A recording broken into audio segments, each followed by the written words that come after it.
John Lloyd Cruz present sa piano recital ng anak na si Elias Modesto. Muling naging usap-usapan sina John Lloyd Cruz at Ellen Adarna matapos silang makitang magkasamang sumuporta sa piano recital ng kanilang anak na si Elias Modesto. Kahit matagal nang hiwalay, kitang-kita ang maayos at masayang samahan ng dating magkapartner para sa kapakanan ng kanilang anak na si Elias.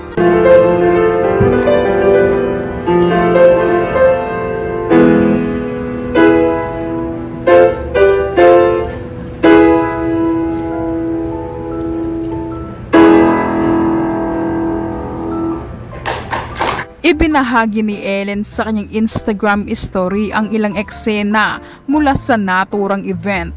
Makikita roon na magkasama sina Ellen at John Lloyd na umakyat sa entablado upang samahan si Elias sa pagtanggap nito ng Certificate of Achievement.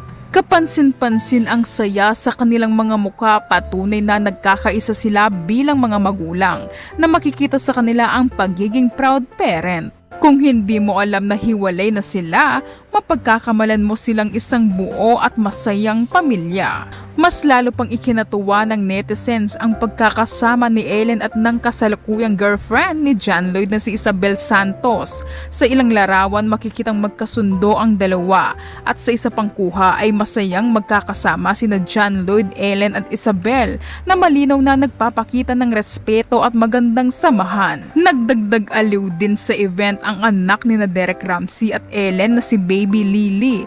Cute na cute ito nang isuot ang shades na kinuha mula sa kanyang tito JL, na ikinatuwa naman ni John Lloyd at maririnig ang kanyang kasiyahan abang nilalaro si Baby Lily.